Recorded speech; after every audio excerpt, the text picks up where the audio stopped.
Salvador, capital do estado da Bahia.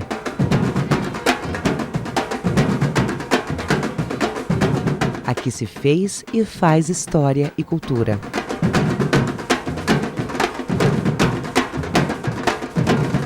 Nesta terra bate forte o coração do Brasil.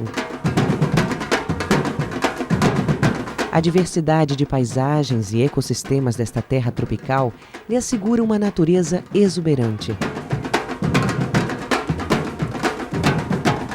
Uma cidade onde se misturam várias culturas e raças. Em todo canto brotam com força e vibração som, poesia e arte.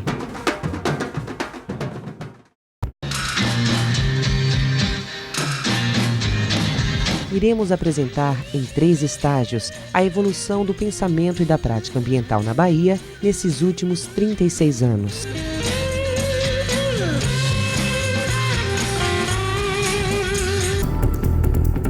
Nos anos 70 e 80, era grande o número de indústrias poluidoras, com pouco controle ambiental.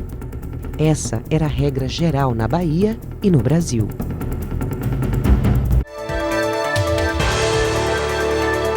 Já nos anos 90, como veremos a seguir, surgiu uma nova visão ambiental global, tendo a sociedade, o Estado e as indústrias uma posição proativa, afirmativa, um fator decisivo para os avanços registrados nos anos 90. Neste início de século, avançamos para o 3º estágio.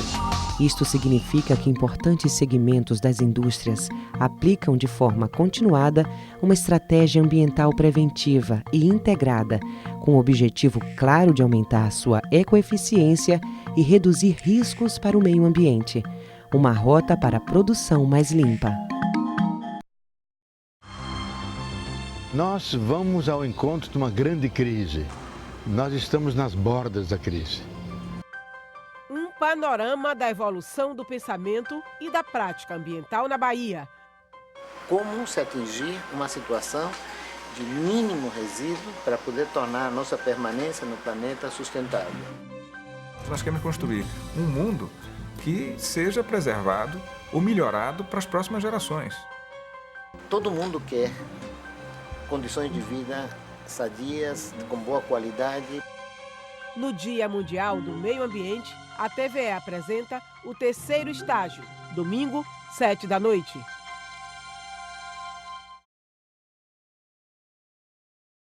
Professor Acha, voltamos depois de 20 anos pós o 3º estágio que a gente fez. Eu, pessoalmente, tinha uma perspectiva otimista, muito otimista, que a coisa ia avançar, que aquela solução, aquele conjunto de pessoas envolvidas na solução tecnológica, na produção limpa, seria sucesso nos anos subsequentes, que hoje a gente estaria numa posição cômoda.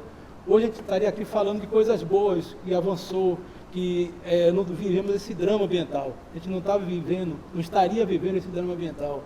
E agora, eu estou, 20 anos depois, eu volto a você, que era um líder, um cientista, um professor nessa área de soluções, digamos assim, ambientais, né? Eu volto a você e pergunto, e agora, o 4º estágio? Eu aposentando, você aposentando, aqui a gente estaria agora com centenas de exemplos. Como é que você vê esse 4º estágio do retrocesso da marcha ré?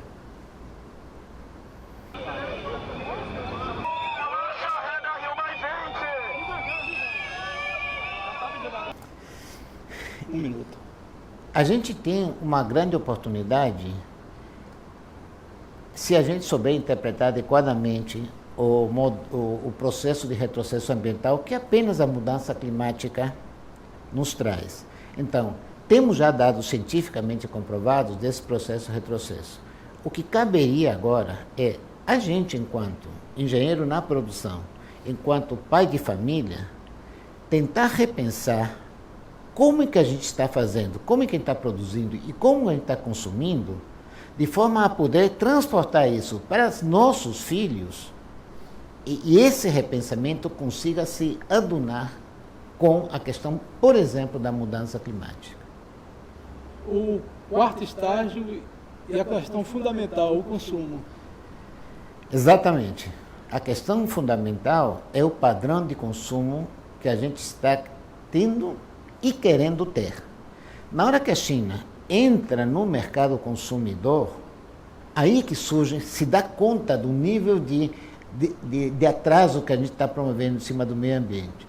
Enquanto o modelo dos países centrais serem os únicos consumidores e os países periféricos os provedores de matéria-prima, enquanto a China não entrou no mercado consumidor, para esses países existiam saídas, porque era um número de pessoas razoável, com esses altíssimos e irresponsáveis padrões de consumo.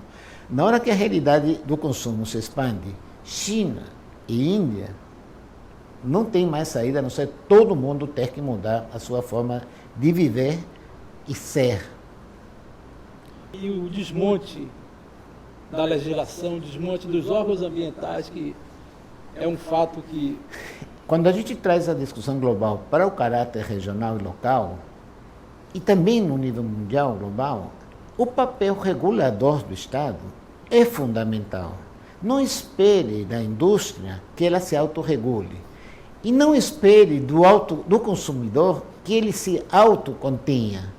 Tem que haver algum poder que traga a percepção do problema global e do problema regional na forma de colocação de limites éticos de comportamento. As pessoas não adotam esses limites éticos pela sua própria vontade. Quais são esses mecanismos que tornam o ser humano um defensor exclusivo do seu próprio bem-estar ou dos seus filhos e perde a noção do entorno? E o órgão ambiental da Bahia, a gente sabe para onde a gente vai, quer dizer, chegamos no pior do mundo e esse retrocesso, essa marcha ré, como é que você vê? Tem saída? Olha, o que eu acho que é importante se entender, no caso específico aqui do nosso Estado, é que os avanços na legislação e no cumprimento, fiscalização e cumprimento das leis ambientais, elas são grandes oportunidades para o setor produtivo também avançar, e não o contrário.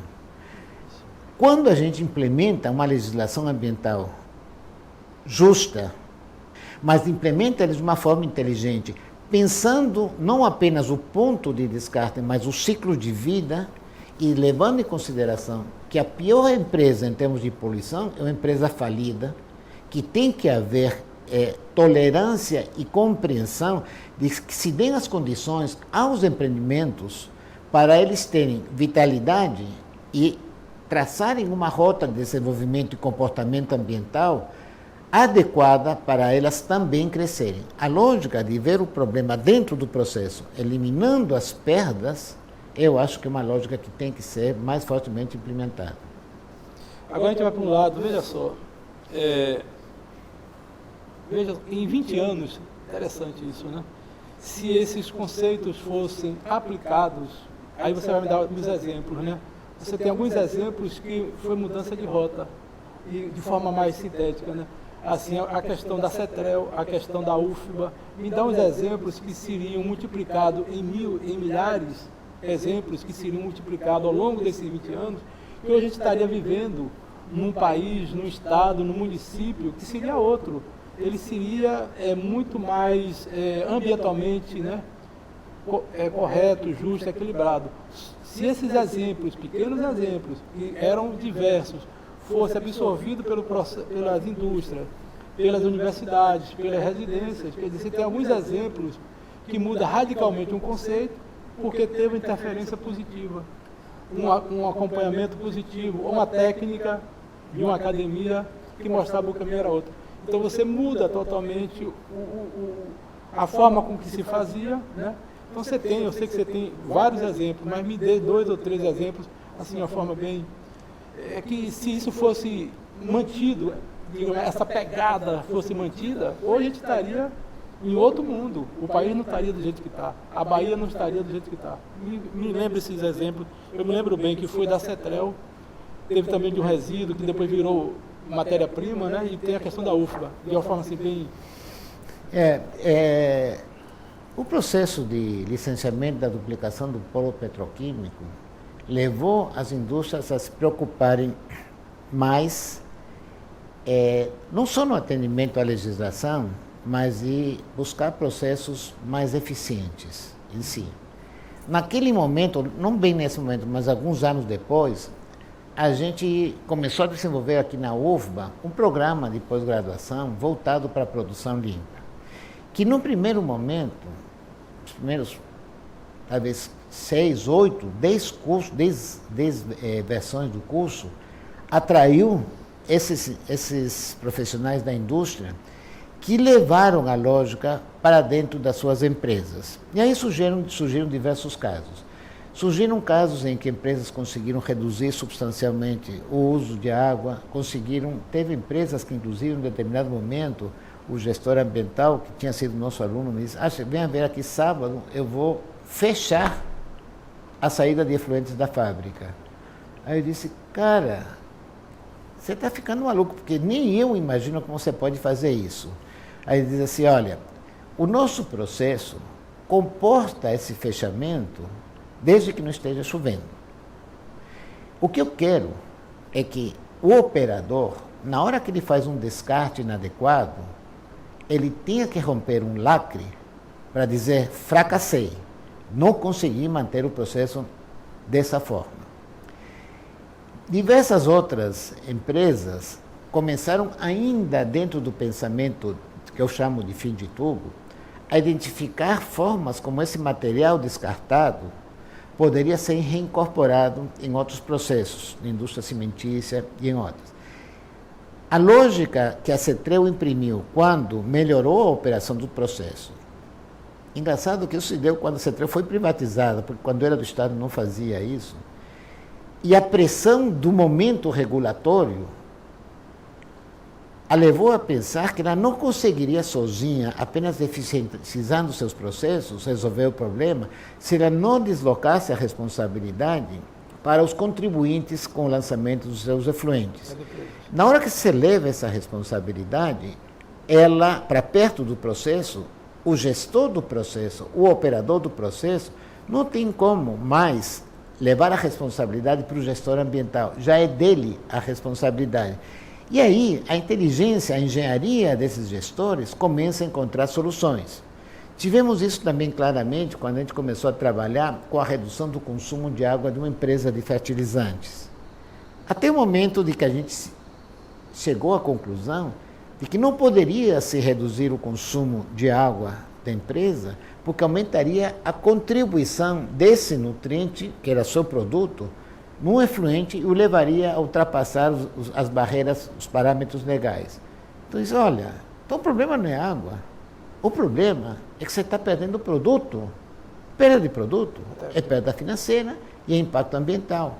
Quando eles voltaram à visão que o problema não era apenas reduzir o consumo d'água, mas não contaminá-la com o seu próprio produto, entraram em cada processo e em cada processo se desenvolveram alternativas para não se perder produto. O que levou a própria CETREU a ter um problema, porque aquele nutriente, para eles, mesmo quando era exagerado, era nutriente do seu processo biológico, que era carente desse nutriente. A universidade, naquele momento, estava muito, especificamente aqui na Escola Politécnica, alguns grupos de pesquisa, estavam antenadas com essa necessidade de que o problema não se resolve no fim de tudo, depois de gerar a perda ou desperdício. Ele se resolve dentro do próprio processo. E estava muito integrada na ideia de que inovação ambiental, inovação tecnológica como um todo, não é um produto da academia. Inovação, quem a pratica, é um agente, um empreendimento no mercado, porque inovação é diferente de invenção.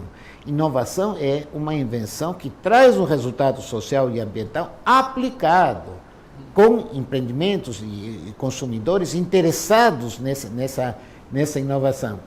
E naquele momento também, em nível federal, existia um estímulo para a universidade se aproximar desses empreendimentos, que depois foi gradativamente decaindo.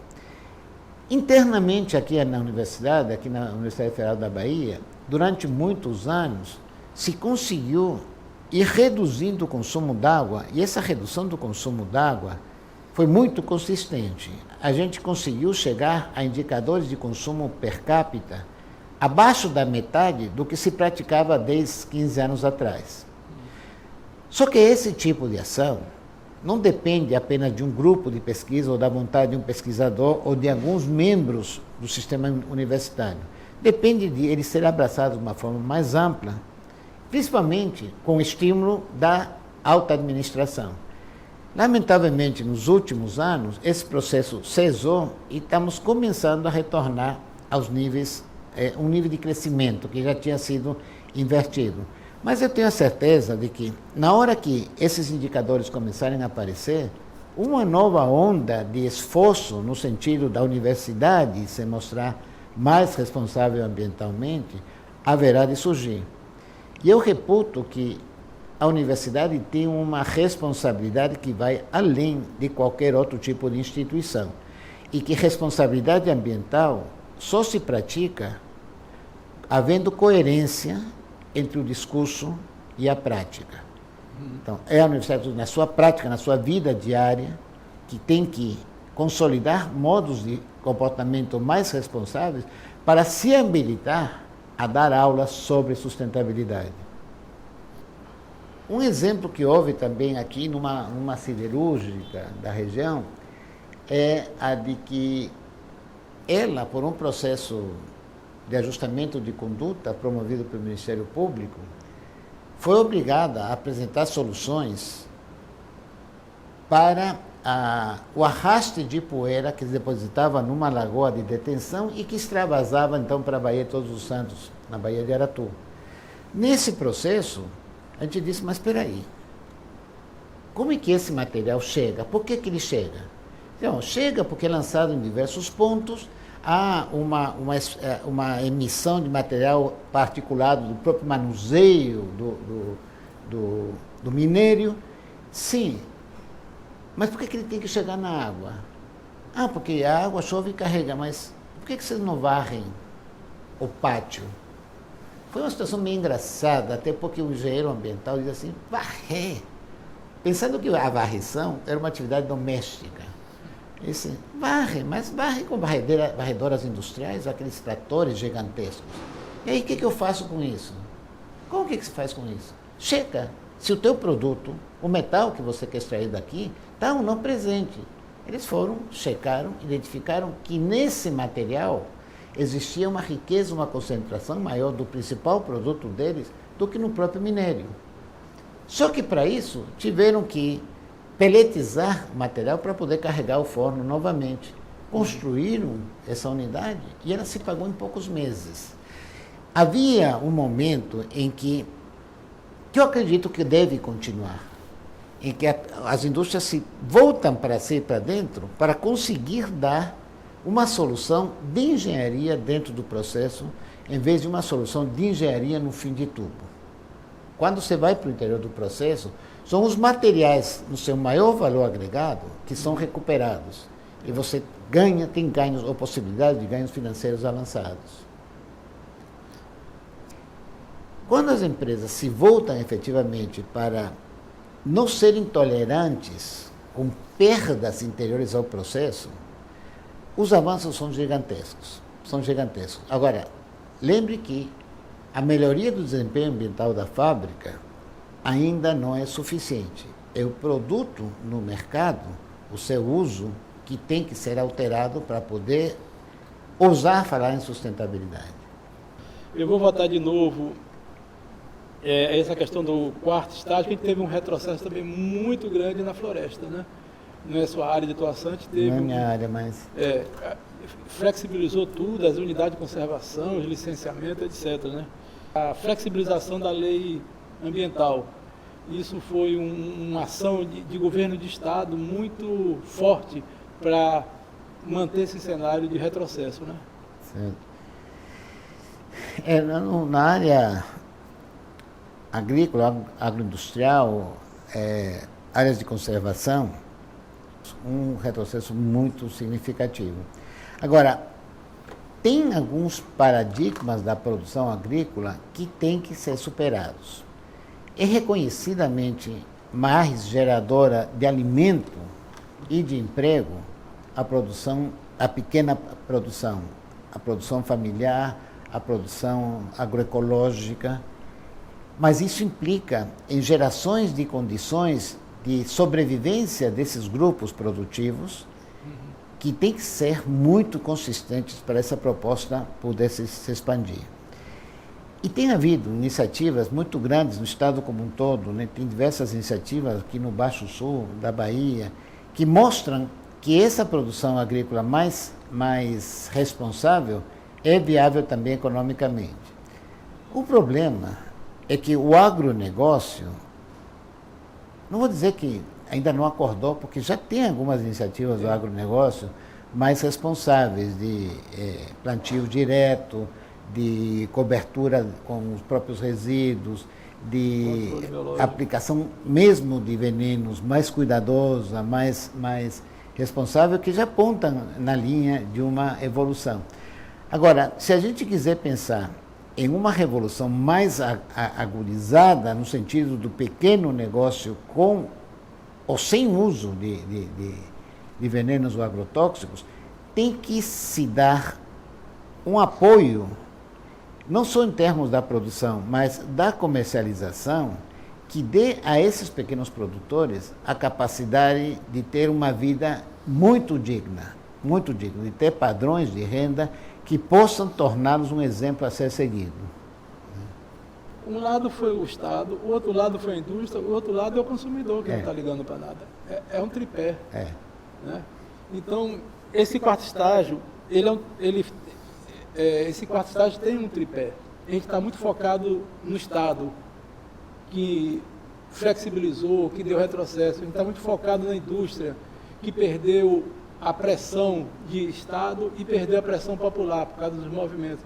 Mas tem uma questão do consumidor. O consumidor também é parte desse processo. Ele tem que ter um nível de consciência, e já tem muitos consumidores, acho que a gente faz parte desse nível de consumidor, que exige, que passa a cobrar, que está atento ao que está consumindo. E que dá exemplo. E que dá exemplo. Né? Me fale também desse quarto estágio, nesse consumidor, que talvez alguns alunos seus na academia, talvez tenha presença aqui dentro. O enfoque da busca do equilíbrio ambiental através do consumidor é, sem dúvida, fundamental, por várias razões. Não só porque o consumidor mais consciente reduz a sua pegada ecológica, como ele passa a divulgar, pelo exemplo, uma atitude que possa se expandir. Né? Agora, o consumo mais consciente tem que se dar articuladamente com a oferta de produtos mais inteligentes e com medidas de regulação pública voltadas para isso. Então, vou pegar o exemplo de o consumo de água domiciliar. Tinha até agora uma tarifa mínima que era de 10 metros cúbicos por mês. Que para uma família de 3, hoje as famílias em geral, a média está na faixa de 2,5, 3 pessoas, representava um consumo extremamente elevado. Só que se você não consumisse, você pagava por ele. Aí, de repente, se colocou o consumo mínimo, se mudou a tarifa para 6 metros cúbicos, mas o valor adicional até os 10 metros cúbicos ficou muito baixo. O que normalmente te estimula a você gastar até os 10 metros cúbicos, só que, como a tarifa de 10 passou a ser a mesma, até um pouco maior nos 6, isso acabou levando a que, na redução da tarifa, a companhia concessionária ainda ganhasse dinheiro sem estimular a redução do consumo. A mesma coisa com energia. Se você é consumidor de baixa tensão, bifásico, o seu consumo mínimo é 50 kWh. Chegar a 50 kWh é realmente um pouco difícil, porque as geradeiras hoje, as mais eficientes, estão na faixa de 30, 40 kWh mês. Com isso, quase que você impede do consumidor que quer ver a sua atitude responsável reforçada por uma economia financeira, não consiga. Por outro lado, para uma instalação trifásica é 100 kWh mês. Para você consumir 100 kWh mês, você tem que usar, de forma até irresponsável, o ar-condicionado. Senão você não consegue, né, chegar nesse padrão. Então, o que estimula a partir do próprio sistema tarifário, que o consumidor se ligue na forma como usa água e usa energia, se provavelmente não vai ter uma resposta em termos tarifários. No caso da energia, que a gente tem um exemplo do programa Procel e de estímulos a usos mais racionais de energia, isso até tem funcionado um pouco, né? Programas como, por exemplo, a de substituição de uma geladeira ineficiente, no caso de um consumidor de baixa renda, por uma geladeira mais eficiente, são exemplos exatamente em que você resolve o problema na raiz. Você reduz o seu consumo. Na redução desse consumo, você aumenta a duração do empreendimento público, que passa a ter um ganho também. Na área da água, isso não existe, até porque a própria legislação, a lei do saneamento, define de uma maneira muito obtusa que a responsabilidade das concessionárias só vai até o medidor, até o hidrômetro. Olha, tem mais rede de água dentro das residências para ocorrerem perdas do que na própria rua. E já na rua acontecem perdas em níveis inaceitáveis, né? Eu acho que o consumidor consciente, no caso desses serviços públicos de água e energia, tem que estar articulado com as empresas responsáveis para conseguir isso. Se a tarifa for estimuladora do consumo, mais consciente, o próprio consumidor vai encontrar as suas saídas. A gente fica vendo assim, aquelas recomendações um tanto piegas. Fecha a torneira quando você está escovando os dentes. Lave com uma bacia para não... Perfeito. São todas ideias que concorrem no sentido de um consumo mais consciente. Mas eu fico me perguntando, mas o cara não sabe isso? O consumidor normal já não sabe disso? Então o que está fazendo com que ela não adote isso? Provavelmente sistemas tarifários que não o estimulam a ter um ganho financeiro associado ao ganho ambiental. E veja que no caso da água especificamente, aqui na nossa região, estamos vivendo água e energia, no caso do sistema São Francisco, no caso do sistema Paraguaçu, estamos vivendo os momentos mais críticos da história. Então, o estímulo ao consumo consciente de água, em todos os níveis, industrial, comercial, serviços urbanos, públicos, residencial, deveria esse estímulo ser encabeçado pelas empresas concessionárias, né? Isso a gente não vê ainda não. Alguns casos no Brasil pode-se até citar isso, mas aqui a gente ainda não vê. Legal. Você entendeu, né? Agora aqui. A questão do CEPRAM e a questão da representatividade, Não, quebrar essa costela, esse eixo. A retirada do CEPRAM de ser um órgão deliberativo, eu reputo como uma tragédia ambiental para o estado da Bahia. Ser consultivo, se quiser você ouve, se não quiser não ouve. Ser deliberativo faz que você repense o teu processo. A flexibilização da lei, eu acho que é a maior burrice. Você falou, o empresário forçar, como a gente mostrou aqui, a elite e seus lobbies, forçar uma flexibilização Do licenciamento ambiental, isso é a maior burrice. Bem, a flexibilização da aplicação da lei ambiental, levando parte da responsabilidade para o empreendedor, tem dois vieses. Se ele não é acompanhado por uma legislação restritiva externa, pode ser extremamente perigoso. Se você reduz o espaço externo do que ela pode utilizar do ambiente, mas dá uma flexibilização interna, podemos ter soluções interessantes. Então, você tem que ter um movimento em dois sentidos. De fora para dentro, controle competente, exigente, e dar flexibilização para que o empresário encontre a forma mais adequada em que seu processo pode cumprir essas determinações externas. O desmonte do órgão ambiental, eu vejo agora a campanha presidencial, só se governa com a estrutura pública. Então, tanto no Estado como na Federação, eles ficam falando, mas esquecem da importância da gestão da máquina pública. Então, na Bahia, teve um desmonte total O meu colega agora falou, essa semana passada, acabou a fiscalização na área agrícola, porque está tudo solto.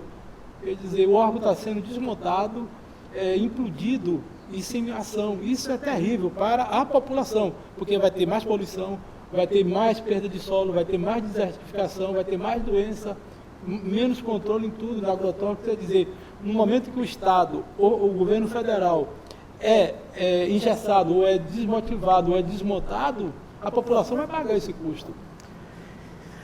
Eu acho que é muito claro em todos os níveis que a ação reguladora do Estado em relação à questão ambiental é essencial. É essencial. E a gente o que está vendo em todos os níveis, aqui nos Estados Unidos, inclusive, o desmonte da Agência Ambiental Americana, aqui no caso tanto do IBAMA, do Ministério do Meio Ambiente, secretarias do Estado, esse desmonte da capacidade, primeiro, a alteração da legislação para padrões mais frouxos, até irresponsáveis, diria, e o relaxamento da ação de fiscalização,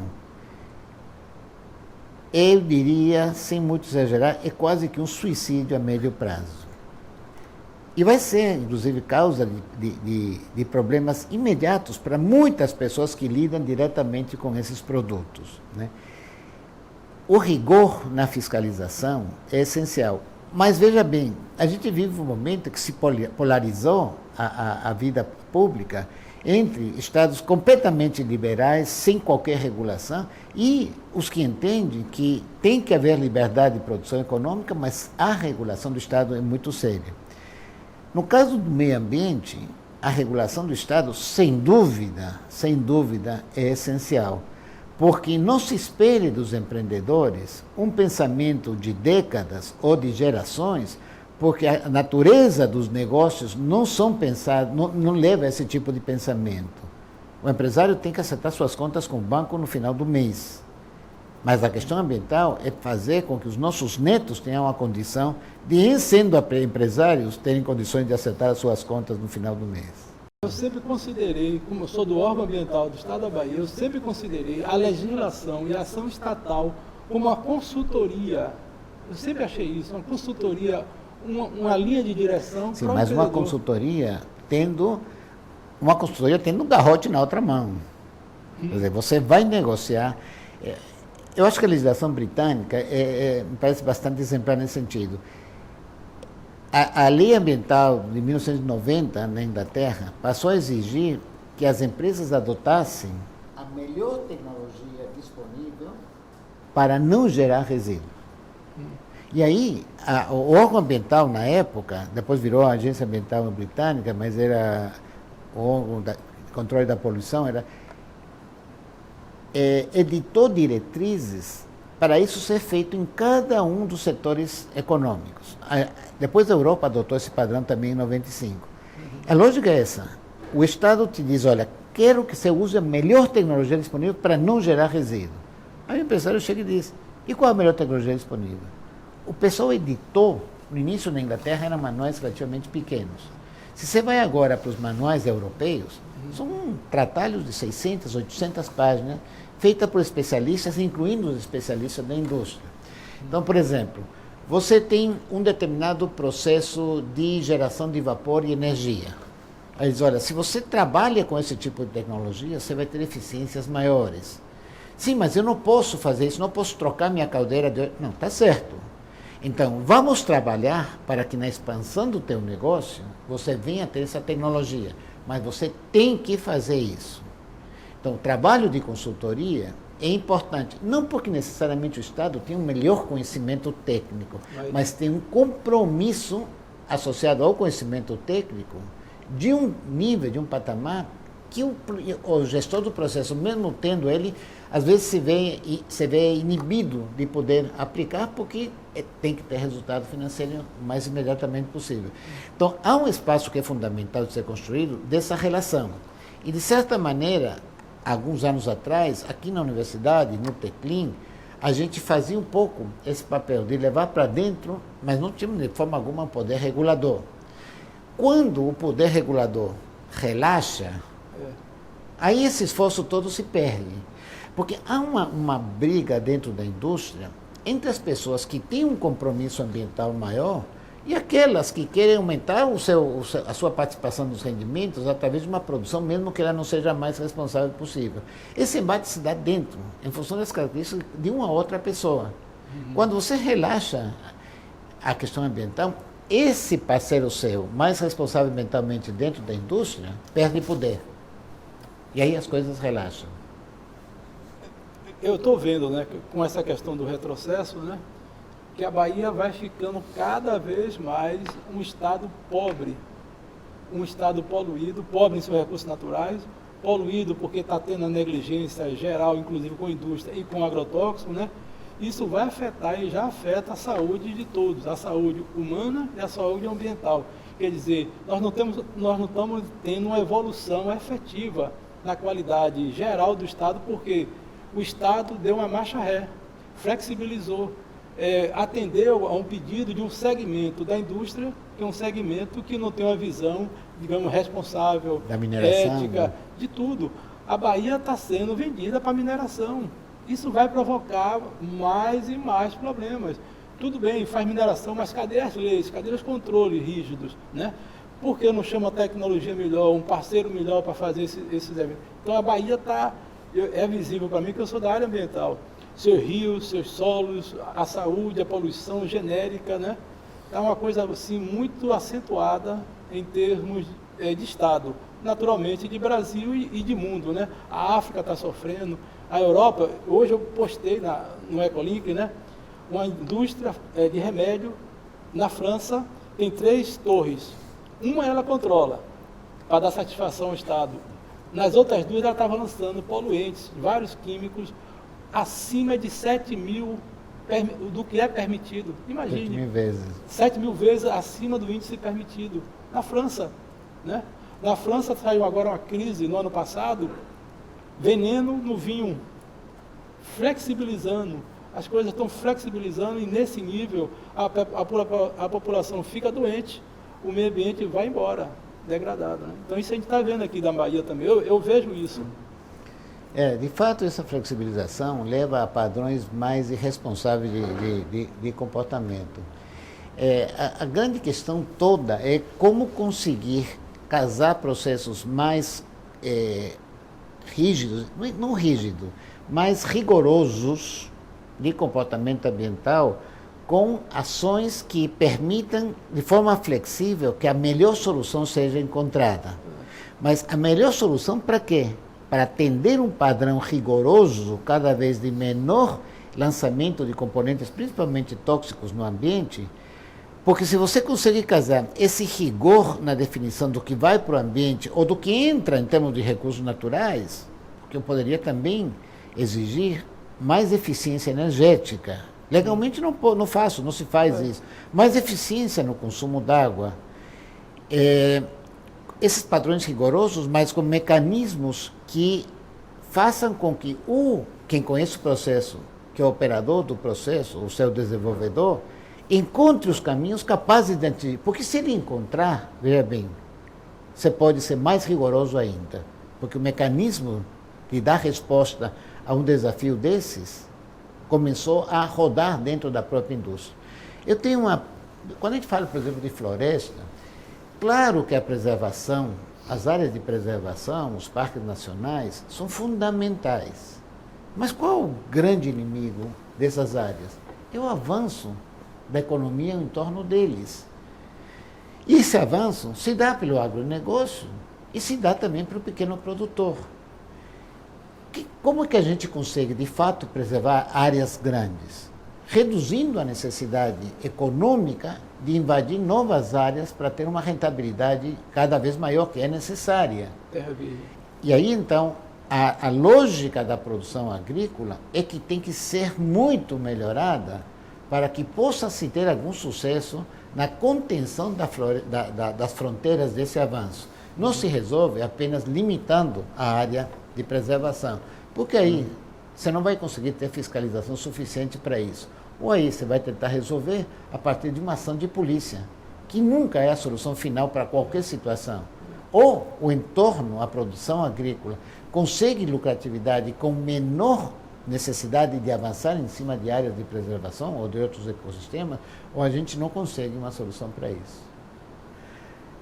Um exemplo muito claro da falta de visão ambiental do órgão ambiental no Estado, claro que ele se dá em inúmeros pequenos detalhes de quem conhece e deveria estar, ou às vezes está fazendo a sua ação fiscalizadora.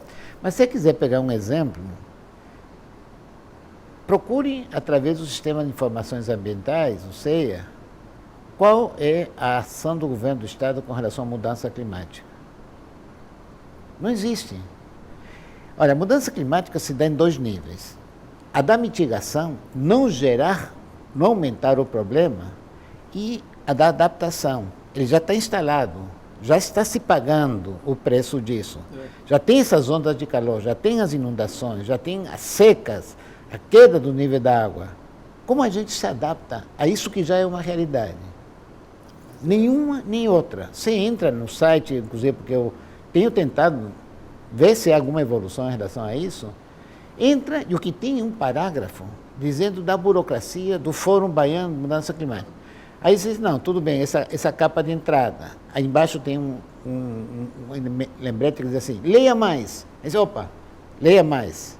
Leia mais, site não encontrado.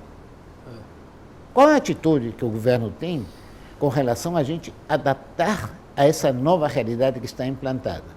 A seca vai ser cada vez mais frequente e cada vez pior. Bom, um grande mecanismo, que é o mecanismo de distribuição, cesta básica, esse tipo de coisas, é fundamental. Até porque para uma atividade de pequenos produtores que não tem essa segurança, você pode manter o cara em condições mínimas de dignidade até ele voltar até a sua produção. Só que já deveria estar sendo medido com que frequência, até para fazer os planos de investimento nessas ações sociais. Tenta ver o que o setor de recursos hídricos está prevendo em relação a essa queda. O Paraguaçu, os modelos climáticos regionalizados aplicados à região, apontam para a redução da vazão do Paraguaçu drástica. Até 2040, a redução de 30% a 40% da vazão. E aí? Vai fazer o quê? Vai se pensar já em dessalinização? Ou temos que pensar primeiro em uso integral da água, uma segunda, uma terceira vez? Efluente de Feira de Santana não pode ser jogado fora. Tem que ser usado na irrigação. Porque se ele já saiu do Paraguaçu para abastecer a cidade, ele tem que ter um segundo, um terceiro uso. Mas nada disso é colocado de fato. Há uma omissão total, inclusive a questão básica de responsabilidade, que é se adaptar à mudança climática. É que você falou, realmente, a gente nem está nesse contexto. Nem está no contexto. Não tem esse contexto. O contexto é flexibilizar e arrumar e ajeitar. Reduzir a interferência da visão ambiental, do Estado da visão ambiental em cima dos processos produtivos. E o futuro da Bahia está em xeque. Porque quando falta água no Paraguaçu, o desmatamento está sendo autorizado pelo INEMA, quase todo dia sai a autorização para desmatamento. Quando falta água em Salvador, uma região metropolitana também de 3, 4 milhões de habitantes, isso vai ser o fim do mundo para a Bahia. Perda de emprego, perda de indústria, desertificação está aí. O próprio colapso da distribuição de água domiciliar, os níveis de perda de água aqui em 30%. Salvador... Não, bem maiores. Já está maior? São maiores, são acima de 40%, e a Embasa sequer tem números confiáveis para negar essa afirmação. Ela não sabe. Né? Agora, tem como se reverter isso? E não é com ações paliativas, de apenas correr atrás dos vazamentos para eliminar. Tem que haver uma política de substituição das tubulações como parte do investimento básico anual da Embasa. Você não consegue manter tubulações velhas sem vazar. Ainda mais que essas tubulações velhas foram construídas em locais que, quando foram feitas, não havia infraestrutura. Depois disso, entraram nas ruas, quebram os tubos. Quer dizer, essa atualização do sistema de distribuição tem que implicar, no mínimo, num investimento de 3, 4, 5% de renovação da rede ao ano. Não é à toa, por exemplo, Israel faz isso. Israel faz isso e usa, por exemplo, os dados dos modelos climáticos para programar a sua ação climática daqui a 10, 15, 20 anos. E a gente não tem nada disso, né? Não tem nada O disso. mínimo do mínimo do mínimo, né? O empresariado, existe um certo segmento que é muito desprovido de conhecimento, até de boas intenções, e o interesse coletivo, o bem comum, não está na agenda. Não está. De fato, uma boa parte do empresariado não está na agenda. O interesse comum, o bem coletivo não está. E a gente vê as indústrias do processo sem um Estado forte, propondo caminhos e avanços que garantam um futuro melhor, né? Não tem isso aí, a gente vai pagar, a Bahia vai pagar um preço altíssimo disso aí. Isso faz parte daquela atitude consolidada, né, da sociedade brasileira de uma irresponsabilidade das elites econômicas com o país como um todo. O exemplo mais drástico é a figura do Pato Amarelo, quer dizer, o golpe sendo dado com o apoio integral da indústria, né, para cortar os programas mínimos de manutenção da dignidade da população. Quando você vê essa realidade, que é muito mais drástica, inclusive, no curto prazo, do que a questão ambiental, aí você se pergunta, vem cá, se as pessoas não têm sequer o mínimo de solidariedade para manter estruturas de base social mínimas, como que você pode acreditar que essas pessoas têm um discurso de solidariedade com futuras gerações?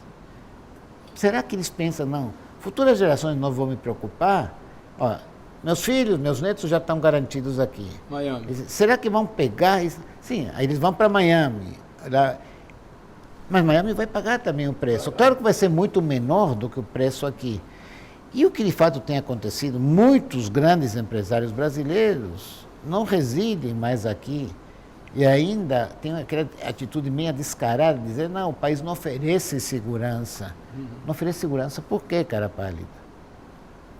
Cadê a sua responsabilidade nisso? Né? A concentração de renda é uma das maiores, né? E que a gente está num país da subtração. No estado da subtração. De valores, de virtudes, de recursos naturais, né? E a irresponsabilidade de assumir e a virtude de compreender que o caminho correto é o melhor caminho, né? Quer dizer, um caminho de compromissos, né? Compromissos e responsabilidades compartilhadas, né? Quer dizer, esse é o caminho. Aí você pode botar um grande leque de tecnologias que está nesse caminho da virtude. Muita tecnologia disponível para tudo. Mas por que o caminho mais fácil, né? A questão do caminho tecnológico tem alguns poréns também. Uma pessoa que tem discutido isso muito nos seus livros e entrevistas, você pode ver é aquele historiador israelense Yuval Harari, né? Harari porque ele fala em relação, parece que no seu livro mais recente mas o segundo livro dele, Homo Deus, porque ele fez um livro que diz respeito à história da humanidade, o Homo Sapiens. Ele fez o segundo livro sobre a história do futuro. E aí ele levanta a questão tecnológica como dominadora, ditadora e promotora de concentração de poder e de exploração das pessoas. E tem exemplos já acontecendo agora, o Cambridge Analytica, que orientou a votação americana usando informações do Facebook.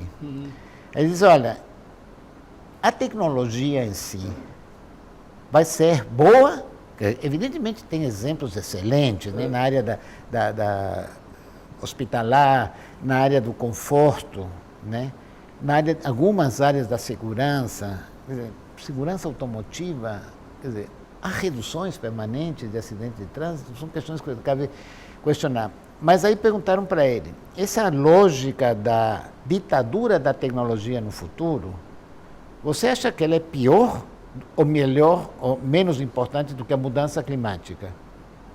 Aí ele responde assim, olha, num horizonte de 30 anos, eu me preocupo mais com a mudança climática, mas num horizonte de 50 anos, vamos agir para não termos uma ditadura da tecnologia.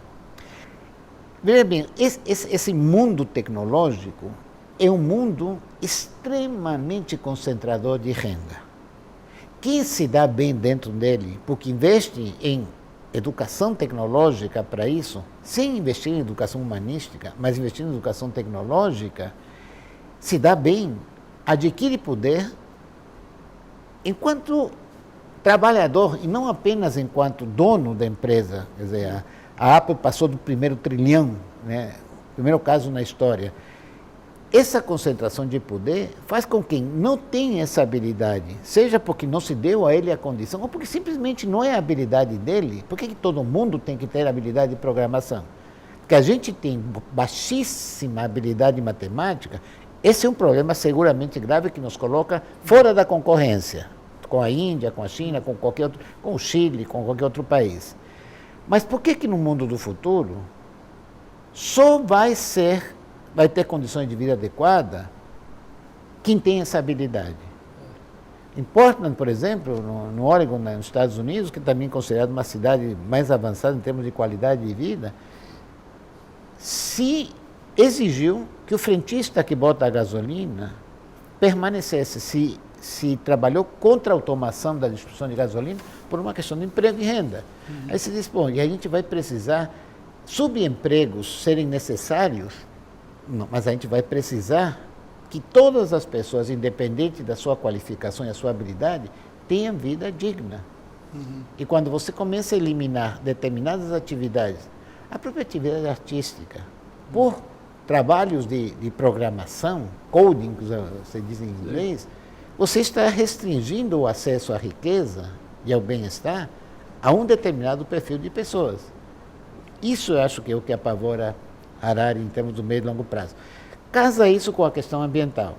Se a gente aposta basicamente na tecnologia enquanto capaz de reverter essa questão ambiental, a gente está empoderando os tecnólogos para isso. Então estamos trabalhando para uma concentração de renda maior. E a gente sabe que isso não vai resolver. Então, se houver solução para a questão futura da crise ambiental, é o aspecto tecnológico e o aspecto comportamental. Que são coisas que a gente vai ter que, de alguma maneira, lidar no futuro para que pensemos numa sociedade sustentável que inclua o conceito de sustentabilidade social. Senão, mantém a mesma diferença, a mesma injustiça e tudo. Não é a mesma. Se fosse a mesma, ainda ia. Cada vez maior. Maior injustiça. A gente está vendo um movimento muito forte no mundial. Os Estados Unidos, quer dizer, eles estão confrontando agora a China, né? É a velha luta. Rapaz, o nível, na China, o nível de concorrência interna, né, para que as pessoas se qualifiquem, a forma como as mães chinesas estão formando seus filhos para serem extremamente competitivos, mas não tem como a gente concorrer. Ainda mais quando você tira o Estado, e o Estado lá que promove essa tecnificação. Quando você tira o Estado aqui, congela investimentos públicos 20 anos, como é que a gente vai competir com a China, cara? Coreia, não tem como. Não. O pessoal, todo mundo está trabalhando, principalmente agora, tira teu naco primeiro, resolve teu problema e deixa o país ir à toa, né?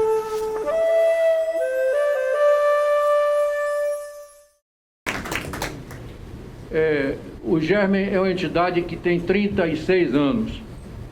E nesses 36 anos a gente vem lutando para a construção de uma gestão ambiental democrática e eficaz no estado da Bahia, das formas mais diversas e dentro dos limites que temos. E durante esse período todo nós não tínhamos encontrado ainda, secretário, um retrocesso que encontramos na gestão anterior. A gestão que antecede a sua foi dramática. Eu estou procurando um termo assim mais leve. Eu estou chamando de dramática. Herança maldita é essa que o senhor está recebendo. O senhor está recebendo uma Bahia, nos seus diversos atores na política ambiental, insatisfeitos. O senhor está ouvindo aqui um popurrí. A gente não vai aqui repetir nada a respeito da educação ambiental depois de ter falado não vai repetir nada a respeito do saneamento depois de Moraes ter falado, e assim sucessivamente. A situação dos servidores, depois de Ana ter falado, é um pupurri, sem ter sido ensaiado. Isso não é uma orquestra, não. Mas a forma autoritária, sem diálogo, de cima para baixo, impondo as coisas e fazendo tudo errado, desmontando o que vinha sendo construído ao longo dos anos, que o seu antecessor impôs a esse Estado, criou essa orquestra aqui que está totalmente sintonizada. Essa orquestra nasceu naturalmente. Para não falar do Ministério Público, que a doutora Cristina está aí, ela própria vai falar do Ministério, que tem também sintonizado, que tem também participado dessa orquestra, trazendo uma grande contribuição.